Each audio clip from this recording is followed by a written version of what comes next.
Hello everyone, and welcome to today's webinar, Trauma Verification's October Q&A Web Conference. You've joined the audio by default listening from your computer speakers. To switch to telephone, select telephone on your control panel and it will display the telephone number and the access code for you to dial.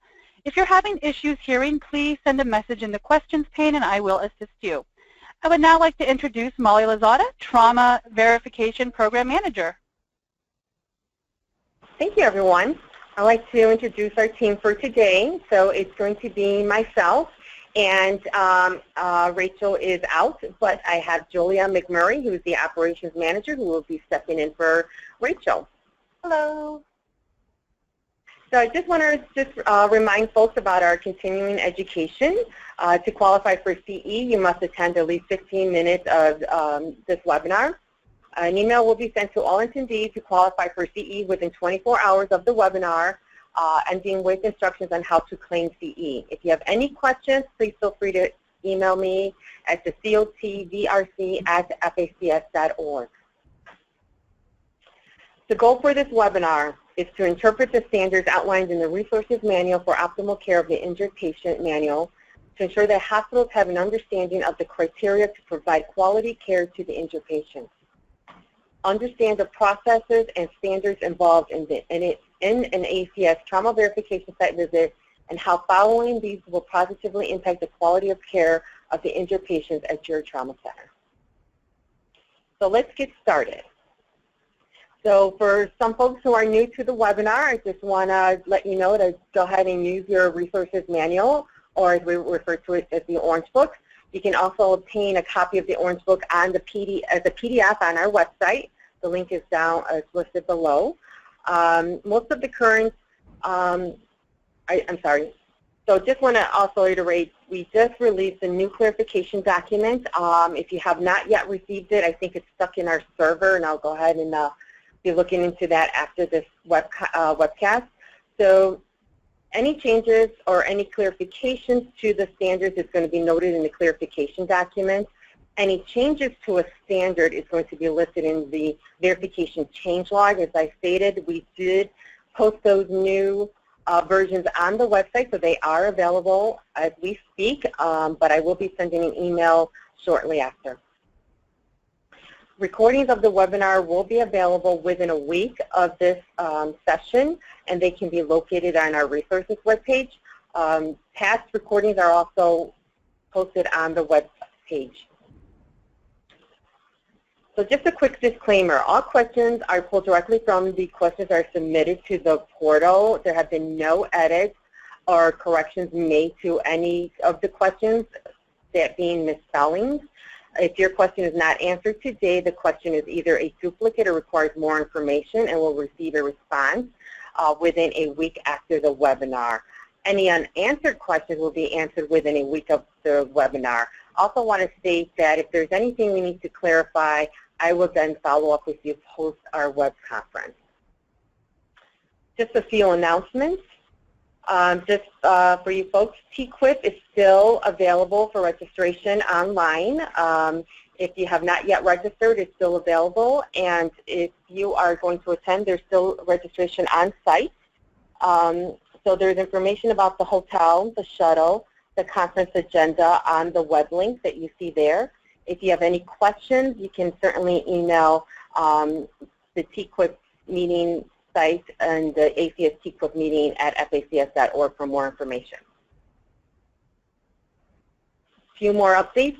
The Analytics Resource Station and staffing, if any of you are familiar with last year's TQIP conference, they did have an Analytics Resource Station with sign-up sheets, and they're going to do that again this year.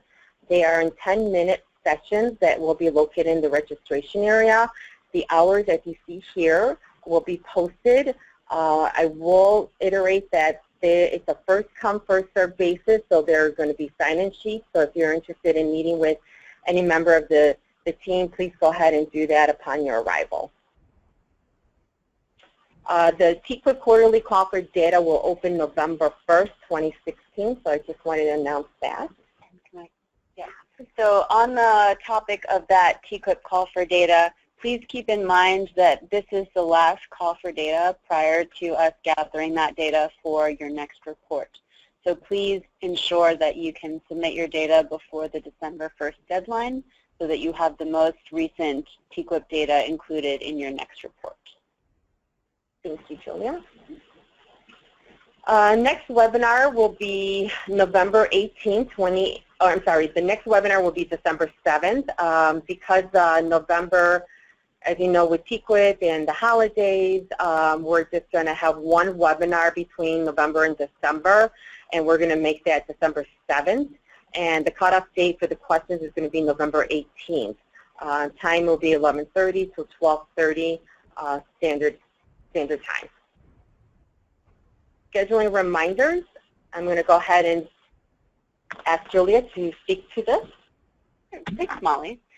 So this is just a friendly reminder to give us plenty of time to submit your application well ahead of time in order to reserve your spot for a site visit. Right now, we're asking that centers submit 13 to 14 months ahead of time. We've now closed out 2017 through November. We just have a few spots left in December, but with the holidays, there's only 2 weeks we can schedule in December. So we are very close to closing out all of 2017. So please, in order to reserve your spot, submit your application well ahead of time.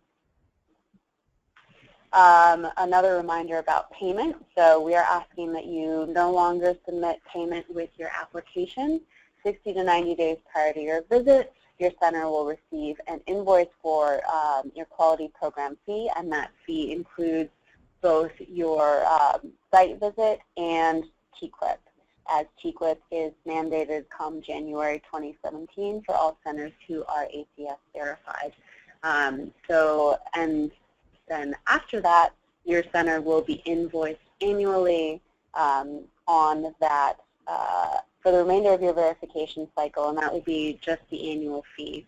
So any fees associated with your site visit will just happen in that first year, and then after that, you will be invoiced for just the annual fees.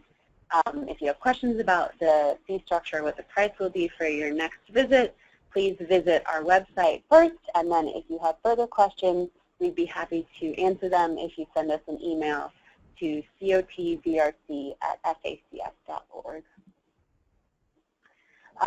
Just a note about scheduling. We went over this last time, but we get this question a lot, so I wanted to reiterate. We generally schedule your visit within 90 days prior. It's harder for us to schedule farther out within that just because of reviewer scheduling availability.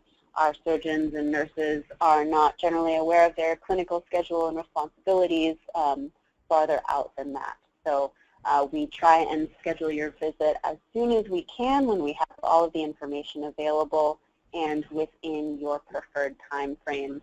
As soon as we have a lead reviewer's availability, we reach out to your center, to your TPM, to make sure that those dates work for you, and we move ahead. Back to Molly. Thank you, Julia.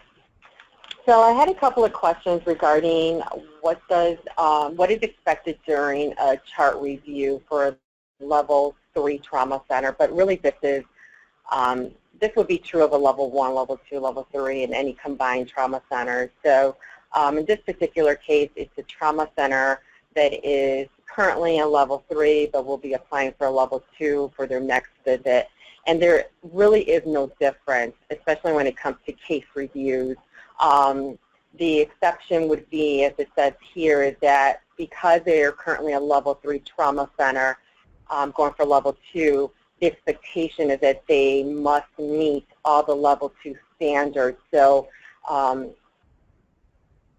in that respect, when the review team is doing the case reviews, they're actually seeing if the trauma center is adhering to the level 2 standards. So that's at the time where they'll, actually spot whether or not the trauma activation for the highest activation is within 15 minutes, and other criteria. So they'll be looking through the case reviews for those kind of compliances.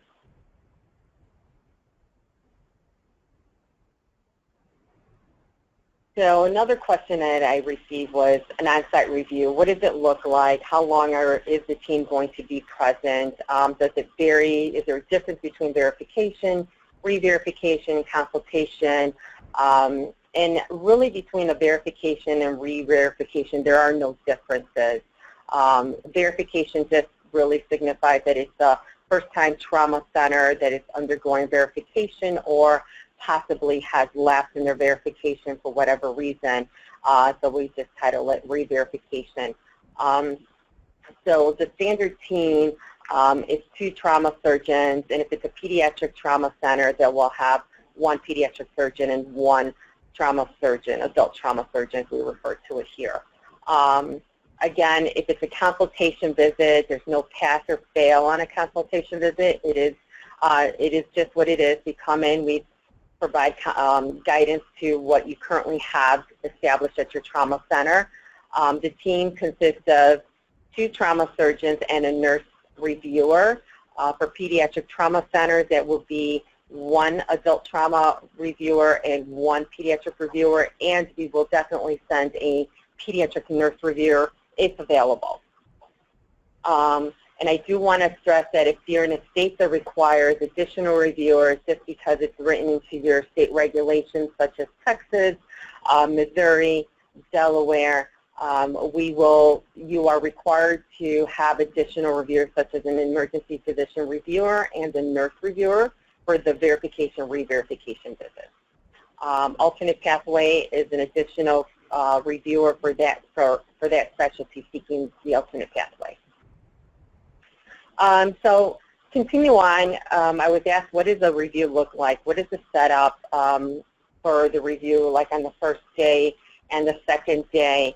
Again, there's a lot of folks that are coming in being new trauma centers and just are not familiar with our process. Our reviews occur over a 2-day period. That includes the site reviewers travel on the first day and travel on the second day. So they're really there for almost 24 hours when you pick the times. So the team arrives on the first day approximately about noon. Again, the noon, these times are very fluid. We say noon, that's the ideal time, but depending on where they're coming from, that can either be a little bit earlier or a little bit later. If it's later in the afternoon, the site reviewers will contact the trauma program manager or trauma medical director to let them know it's going to be a later start. So as I mentioned, they'll arrive at noon. There will just be introductions. We don't need a presentation. We ask that, slide presentation is not done at that time. They will, again, introduce themselves. They'll do case reviews. The review process or validation period will take approximately about 3 to 4 hours, sometimes 5 hours, depending on how many cases or whether or not it's an EMR or if it's paper documentation. We do like to establish that the pre-review working dinner is scheduled between 6 and 6:30. That is the preferred time of the reviewers. That would then definitely get the folks at the dinner back home and ready for the next day since it's a long day. On the second day, we will start, or the team starts at 7 a.m. They will look at the ambulance bay, they'll do the tour, and they'll do a closed meeting somewhere between 10 a.m. and 10:30. Again, these times are very fluid. Exit interview approximately 11 a.m. And all this information can be found in the review agenda. So feel free to just browse our website, the resources website, and you'll find our review agenda. So we're going to move on to general questions. So we did get the question asked, are tax recordings available of the webinars? Yes, they are. They're all on our resources webpage, so you can definitely go back and look at those or listen to those recordings. So a lot of questions about the pre-review questionnaire. And I just want to say that we are still working on enhancing our PRQ. The current one, we refer to it as the interim PRQ. We are still going to do a couple of updates just to address some of the system glitches that are still appearing either for you or for the site reviewers. The question is, are any plans to simplify the PRQ? The answer is yes. We currently have business plans for a new PRQ that will incorporate pre-populated T-clip data fields. This is still being, we're still in the early phases of how this is going to work. So we are looking to work with our vendor to see if this is something that we can do down the road. I don't know if Julia has anything to add. Sure. So as several of you, or most of you might be aware, the college is moving to Quintiles as our registry vendor for all of the registries. So if you participate in NISCLIP, cancer, trauma, we're all moving to Quintiles. And we are in discussion with them, as Molly said, to have them help redo the PRQ to include more facility-level data and more aggregate patient data that we ask you for in the PRQ, data you've already submitted to NTDB and TCLIP, to have that pre-populated from our site, since we're going to have all that data in one system, and we don't want you to do more work by giving us the same information in 2 different places. So that is coming down the road, but for the time being, we are using the current system. In the next couple of years, though, well, in the next year, there'll be definitely more information about it, but real changes in the next few years. Thank you, Julia. So as I mentioned, and as Julia mentioned, we are still making updates to our PRQ, so I ask for your patience as we work with our internal IT team to get those updated. The question about for the interim PRQ, is the online the same as the PRQ will be sent to us via email? And I will say it currently is not the same Word document. We have not made those available to the website. But if anyone who is currently working on their electronic PRQ or the interim PRQ, if you will, and would like a PRQ that is that coincides with their current level and the patient population, you can email the COT VRC at ACS, and we will go ahead and get that to you. So again, we are still making tweaks to it, and every time we make a tweak to the PRQ, the online PRQ, we also have to make the adjustment to the Word version. So it can take some time to get some coincide. So question about PRQ open fractures. So there's a question in the PRQ that asks about certain open long bone fractures for antibiotics given in 16 minutes. So we really don't have a time on that question, and the question will be revised. It currently is not revised, but what the intent is, or what we're asking is, the washout should read as time to first operative washout of open tibial shaft fracture from presentation to your ED. So we're looking for the tibial shaft fracture. We're not looking for ankle or pylon or an amputation. What the orthopedic reviewers want to assess is basically they want data on the one injury known to have the high infection rate. So that's what we're looking for. Pre-review questionnaire about the pediatric chapter. We've been seeing a lot of this come through, and we've gotten a lot of questions, and some of you have probably spoken with Megan or seen an email from Megan asking for clarification on this. So in the PRQ, in section 10, the following reads: is not seeking separate verification for adult program and the pediatric program, skip and go to section B, splenetic injury table, and all section C, pediatric trauma admission. What is confusing is the part where it says, and only answer questions 5, A and D, and question 6. We are going to eliminate that because it is causing some confusion. So we will make that adjustment to the PRQ, but I just wanted to make it to you all here on this webcast.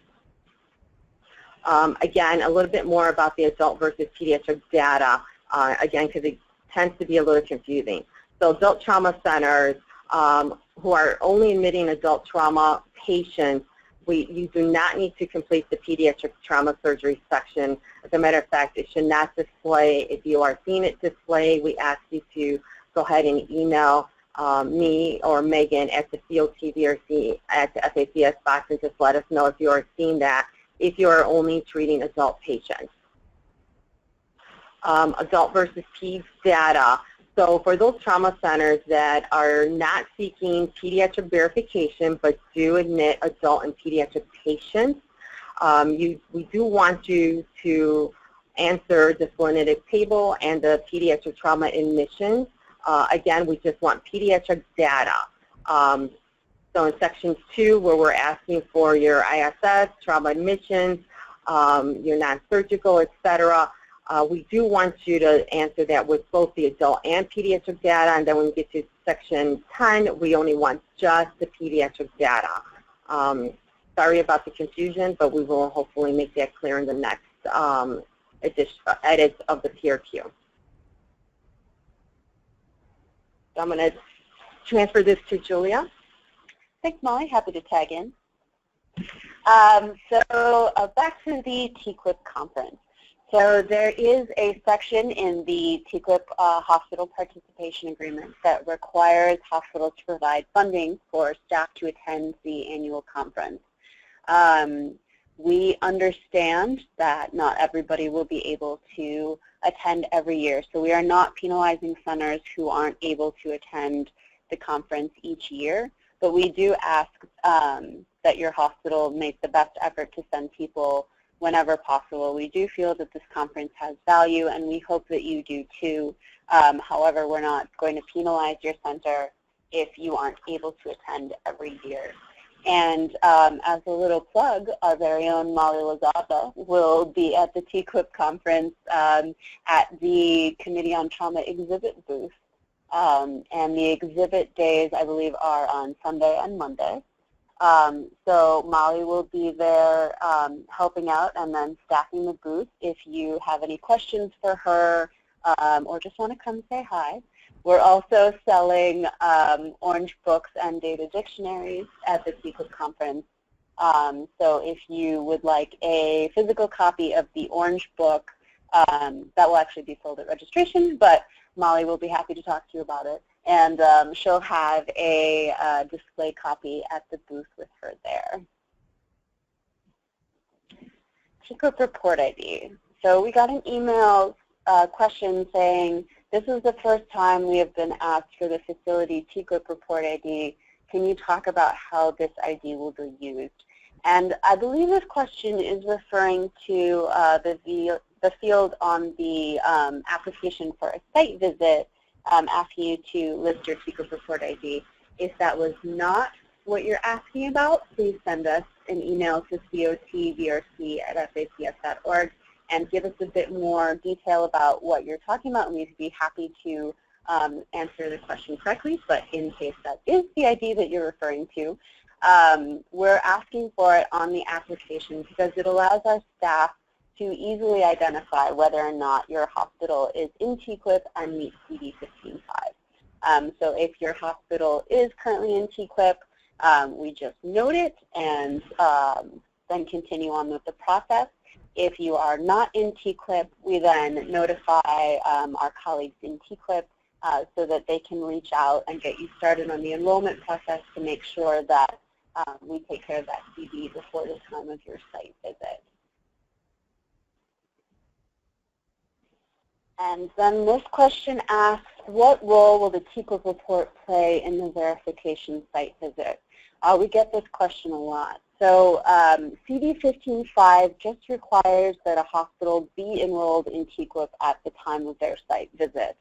You are not required to have received a TQIP benchmark report at the time of that visit. You won't be penalized for not having one, but if you have received reports, we ask that you have your last few reports on hand, as we know that reviewers are asking for them and they like to look at them, hear what you're doing in your PI, in your hospital as a result of anything that you found in your TQIP report.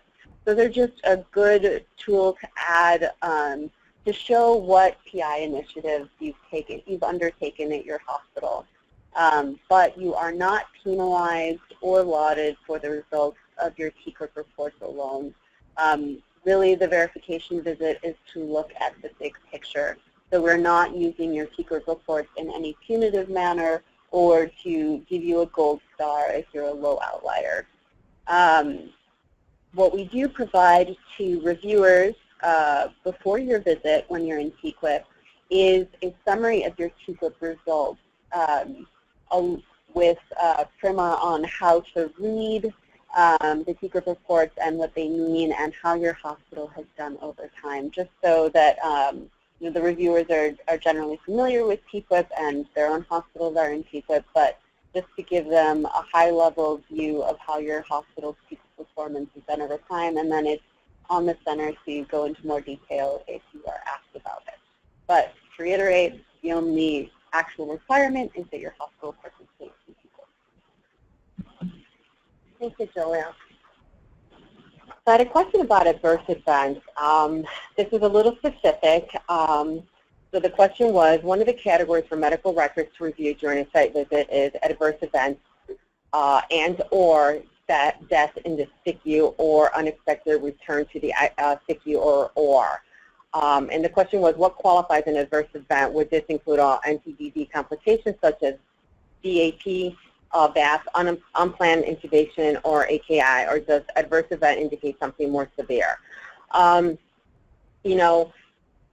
We don't have any questions related to this in the PRQ, but we do ask for, in the case categories, we want the trauma center who has identified an adverse event to go ahead and pull those cases. So we've kind of left that up to the trauma center. So we've defined it as adverse events is defined as anything that may have resulted in a death or a major complication, again, defined by the trauma center. Question on trauma admission. What I think the question is asking is, do we have any requirements in the PRQ that ask about time admission?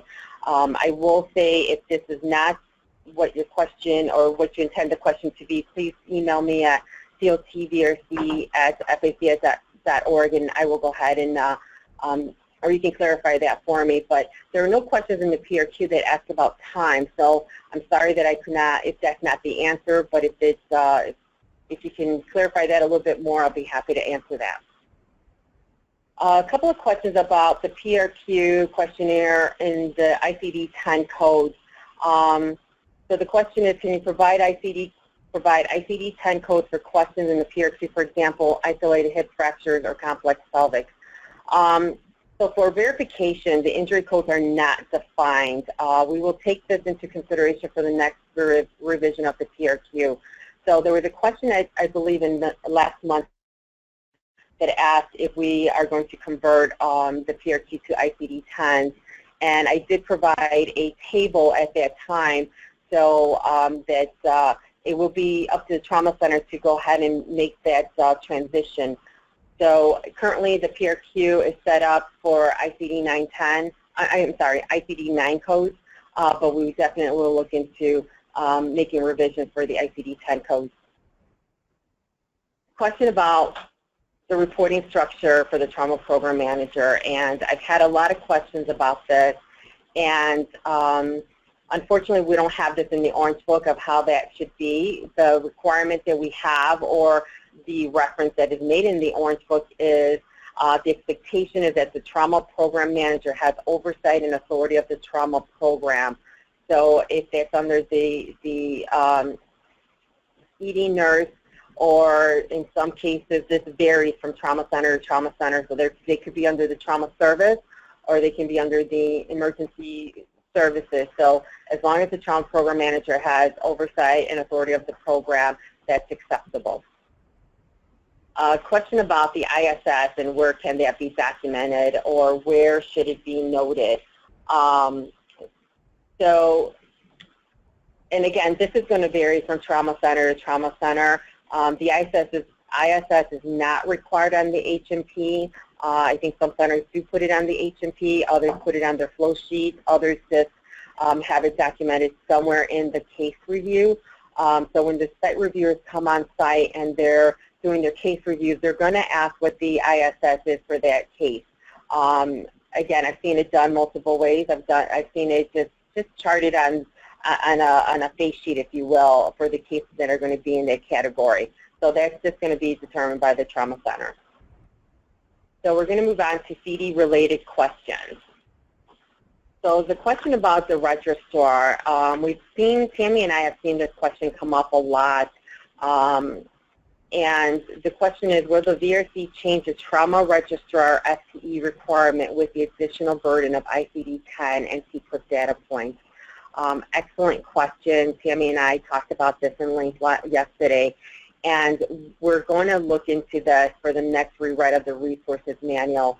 And I want to take time to talk about the plan of how that revision is going to work. We have some nurse leaders that we're working with at STN that is going to be part of our work group. And there is a link or a survey, if you will, that is going to be sent to pretty much everyone, from site reviewers to trauma program managers, trauma medical directors, etc. And the survey is going to ask questions about each of the requirements. So each survey is going to have a link, and each survey is going to ask if there's best practices with that CD, or if it's relevant, or if it's a CD that we should keep, or the CD that we should not keep.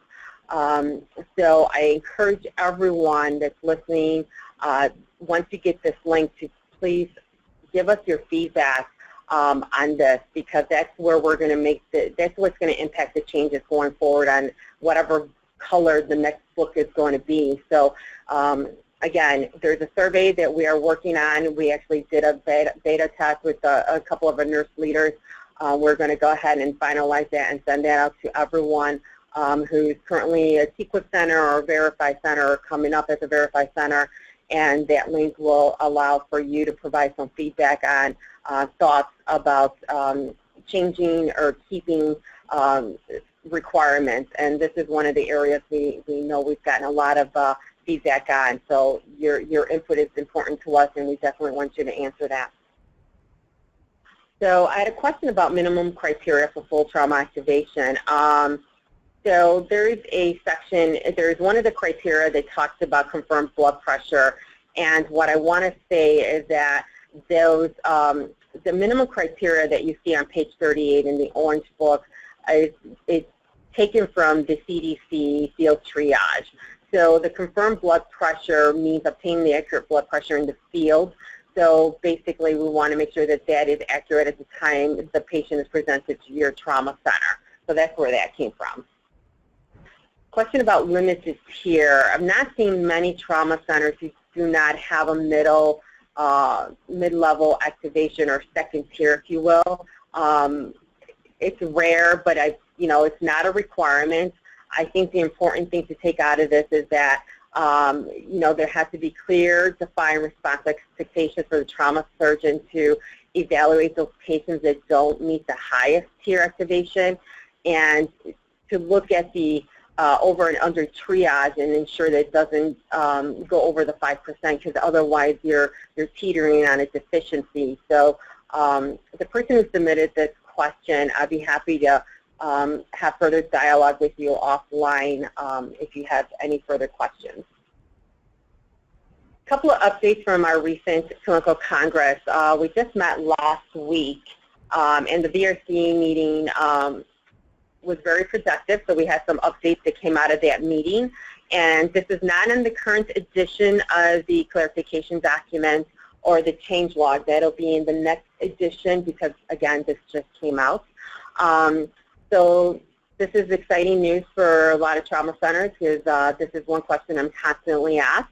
And it's seeing me from board recertification or from the initial certification. What the committee has agreed on is to accept 33 hours of board certification or recertification as trauma or critical care, and that will apply for the trauma surgeons, orthopedic surgeons, neurosurgeons, emergency medicine. The caveat is that the trauma center is going to have to identify what those trauma hours or critical care hours are, again, on a face sheet, but it's more than half of the CMEs required for your liaisons and your trauma surgeons and physicians. Few more updates. Just want to clarify, I know in the clarification document we make mention of 20% of critical care CME will count. That is going to go away. We actually will accept all critical care as CME. So I just want to make that known. Internal education IEP time must be equivalent to 16 hours annually or 48 hours in 3 years, and must be trauma or critical care medicine related. So we're not looking for cancer. I guess that's something that the committee saw often come up, so I just want to clarify it's got to be trauma or critical care. Question about proration, because this, again, is noted in the clarification document, but it's not prescriptive, so the committee felt that we needed to do that. So just for physicians who are new to your service or who have just finished residency, they must have 1 year of CME, so that equals to 16 hours. Again, these are new trauma centers, new fellows, new residents, or anyone new to the service at your facility. We're going to prorate that at 1 year of 16 hours of CME. More questions about the CME for the ICU. So question about our critical care, pulmonary medicine intensivists required to have trauma-related CME track.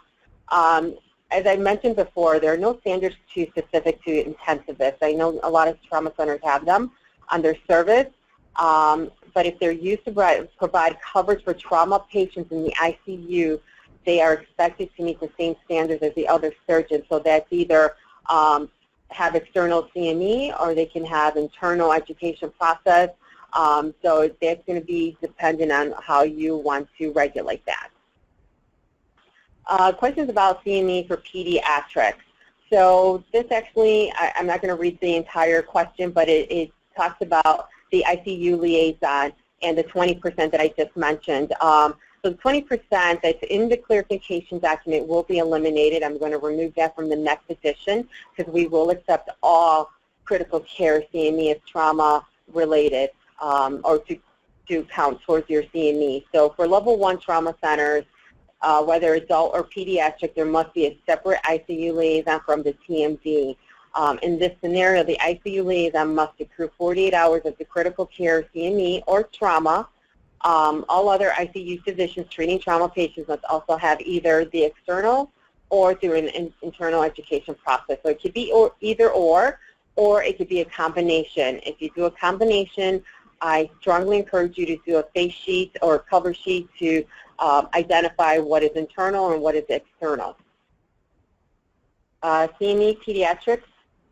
So again, this goes to prorating for first-time trauma center seeking verification or members who are new. So they were asking if it's within 1 or 2 years what the ratio is. So we're only going to enforce 1 year, which is going to be equivalent to 16 hours of external trauma-related CME or critical care for that matter. So I had a few questions about ongoing professional practice evaluation, so the OPPE and the FPPE. So there are a few examples on our website. Again, those are just examples. You can certainly create your own report card or report that would demonstrate the OPPE. I've also had a couple of questions talk about that the trauma center or the credentialing office has its own OPPE, and that's acceptable. We will definitely take that. The only thing we ask is that the trauma medical director is the one conducting the OPPE or has oversight over that process. So it could be shared, but the TMD, as the requirement says, the TMD has to have oversight. Again, this is about the OPPE. We're not asking the TMD the TMD has to have oversight of the OPPE. However, when it comes to the emergency physicians, neurosurgeons, orthopedics, the directors or those specialists should be the ones performing those with oversight by the TMD. So he or she is not required to do it for everyone, but have somewhat of oversight over that.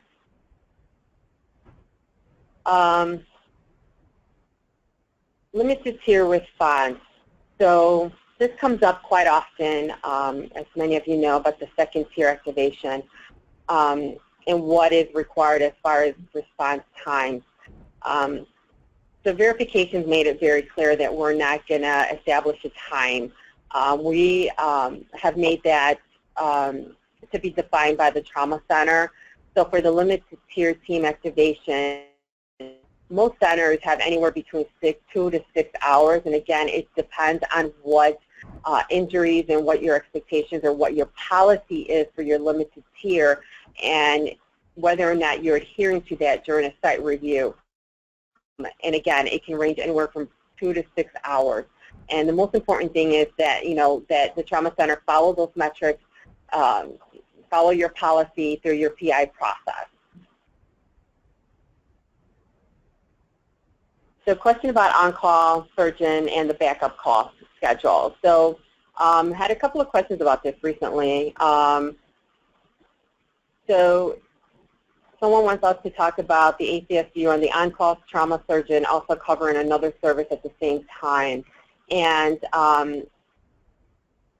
what I've responded to is particularly a trauma surgeon, so the on-call attending surgeon who is also providing general surgery calls, general surgery call for that service, or the ICU, and this again is for a level 2. It's a little different for level 1, but I'm only going to talk about level 2. There must be a backup call schedule, so if the attending is on call for general surgery, that's okay. We've said that's okay as long as there's a backup call schedule in case the trauma comes in, or if the attending is on call and general surgery needs somebody to respond, that they have a call schedule. It could be one and the same. It's not ideal to have this kind of scheme if it's a geographical high volume area, so just keep that in mind. Neurotrauma evaluation. So this is referring to Chapter 16, page 123, refers to evaluation with the Brain Trauma Foundation guidelines. How is that being evaluated by review teams? So I will say this. So the neurotrauma care should be routinely evaluated to be in compliance with the Brain Trauma Foundation guidelines. We talk about this in the Orange Book, and we also reference trauma centers to go to the EAST website because there's a lot of information on there. So neurosurgeons should be well. If there's more information, this person who asked for this question, please contact me at COTVRC at FACS.org. So moving on to Pediatric Trauma Program Manager. Is a Pediatric Trauma Manager necessary in a Level 2 Pediatric Trauma Center? Yes. In a Level 2 Pediatric Trauma Center, a Pediatric Trauma Program Manager is required. The Pediatric Trauma Program Manager cannot serve as a registrar, but may serve as the Injury Prevention Coordinator or Performance Improvement Coordinator. Pediatric ICU. Question is, trauma centers trying to figure out if they're going to pursue pediatric verification. And the question is, do the physicians in the Peds ICU need to be board certified in pediatric critical care, or is it okay for them to have a dual board certification such as critical care and one in Peds?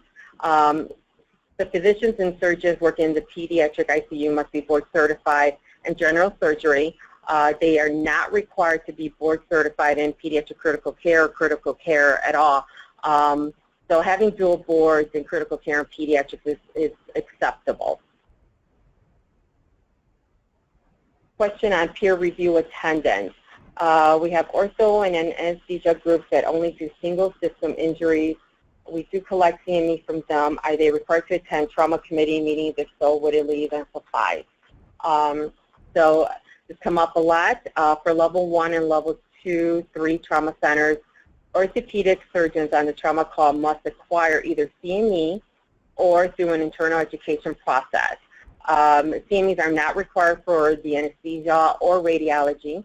I will say that for level 1, 2, and 3, the liaisons are required to obtain external CME.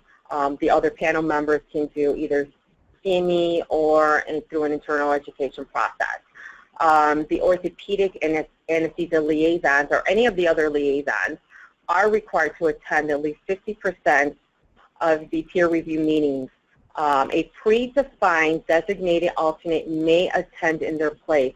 That is a new change. I think we made that change, I believe it was last month.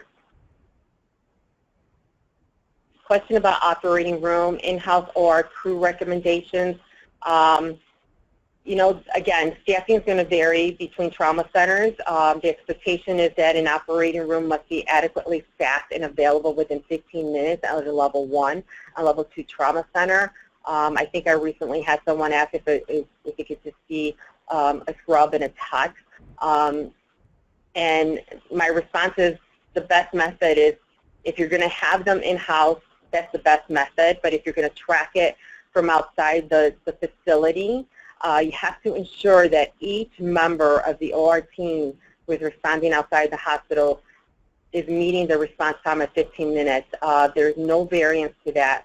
When I say variance, I'm referring to such as the trauma surgeon activation, where they have to meet 80% of the time. We're not saying that for the OR. They have to be there 100% of the time within 15 minutes. OR, define level 3 OR staffing expectations during off-shift on-site staff versus on-call staff. In a level 3 trauma center, an operating room must be adequately staffed and available within 30 minutes.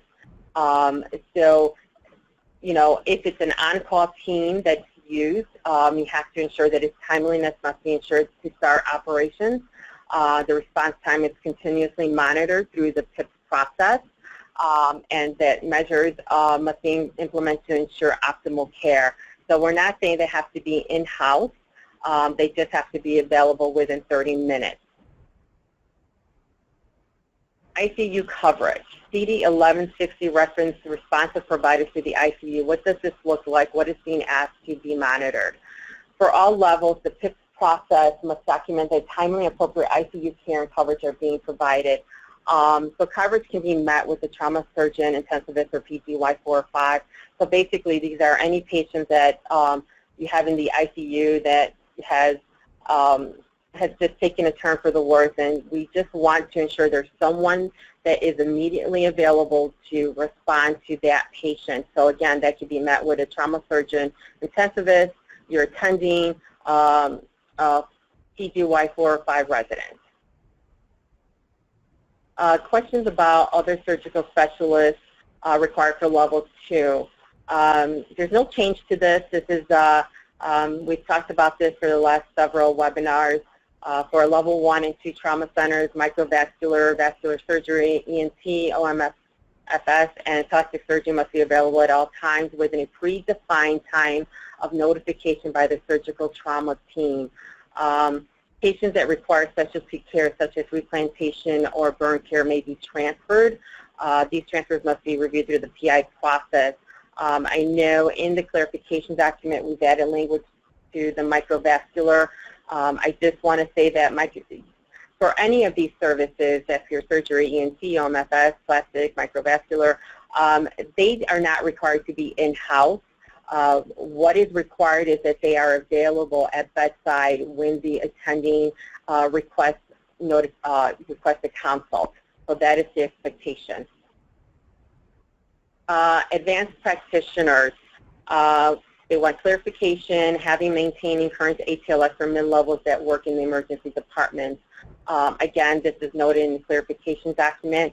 We are only asking for the trauma and or emergency department mid-level providers or advanced practice providers that function as a member of the team caring for trauma activation. So these are your second tier, your high tier. We're not talking about your consults. And if they are part of the team and they're doing assessment or interventions, they must be current in ATLS. If the trauma and or ED mid-levels only role is a scribe or entering orders, they're not required to meet the ATLS requirements. I also will say that if it's your orthopedist, PA, or your PA responding to a consult, they are not required to be current in ATLS either. Question about what would cause a deficiency in the PI chapter. So this is a little hard to gauge, only because there's several deficiencies in the PI chapter that would obviously will cause a deficiency, but the ones that are common that we've seen in the reports between Megan and myself and the chairs is anything to do with resolution, outcomes improvement, and assurance of safety, event resolution as it's called. They have to be monitored, identified, monitored, and reevaluated and documented in your PI process. So if there's anything that came out of your peer review that you need to track, you have to make sure there's an action plan for that and that it's documented. Question about nursing education. You know, we get this question quite often as well because everyone's looking for a percentage of what is expected for nursing education, and honestly, we don't have that currently. The expectation is that the trauma centers, level 1, 2, and 3, provide a mechanism to offer trauma-related education to nurses involved in trauma care. That is the only deficiency or requirement we have in the Orange Book. We did partner up with STN to help establish some guidelines or develop some nursing education guidelines, and that is currently underway, and results are still pending. Mortality classification. I want to say that in last month's release of the clarification document, there was a mistype, and there was no change to this. It remains the same as the 3 categories: mortality without opportunity for improvement, mortality with opportunity for improvement, and unanticipated mortality with opportunity for improvement. So that has been addressed in this month's clarification document that is currently posted. So news for outreach and education. The septic bleeding control BCON was actually held. We had it done at Clinical Congress, and we had a great outcome and positive review of that course. And folks were able to take the course and receive a certificate for instructors during that time. And the verification committee has approved the bleeding control course as one of the outreach activity programs. So we'll have more information coming soon, but visit our website at bleedingcontrol.org for more information. And again, it's really new for us, so there's going to be information updated as we move forward with this project. Injury prevention. So a clarification, and this will be in the next iteration of the clarification document. There's a question in the PRQ that says, that reads, level 1 and 2 trauma centers must implement at least 2 programs that address one of the major causes of injury in the community. The committee discovered this is causing some confusion in the PRQ and for some trauma centers, so we have now changed the language a little bit to allow this to be 2 projects related to local issues. There could be 2 projects on 1 issue or 2 projects on 2 issues. So whatever is acceptable for your area. Disaster planning. Had a question about, we're looking for clarification regarding disaster planning. The PRQ asked, is there at least 1 drill that involves community planning? What specifically does this mean, community planning? We are level 3 in pursuit of a level 2. Again, disaster response drills and exercise to be part of your community plan. We don't mandate, or we're not going to define what that is. We're going to allow the trauma center to define that, and there's some helpful bullets here that will help the center do that. So the role of the trauma center is critical for management of disasters. So If you're the leading trauma center, we want you to take management of that. Drills should be based on possible realities within your area. Drills will never be perfect. The goal is to identify any weaknesses or areas for improvement in that area. A follow-up or debriefing or critique is essential to discuss any weaknesses and how those deficiencies can be corrected. And proper planning and preparation to allow communities to address devastation and death when faced with a disaster. So again, just some helpful bullets there for that trauma center. And that will conclude our presentation today. I want to thank you for attending and thanks for your participation. All right, great. Thank you, Trauma Verification staff, and thank you everyone for attending today's webinar, Trauma Verification's October Q&A Web Conference. If you do have any other questions, please contact cotvrc@facs.org. On behalf of Trauma Verification and our presenters, thank you for joining us today and have a great rest of the week.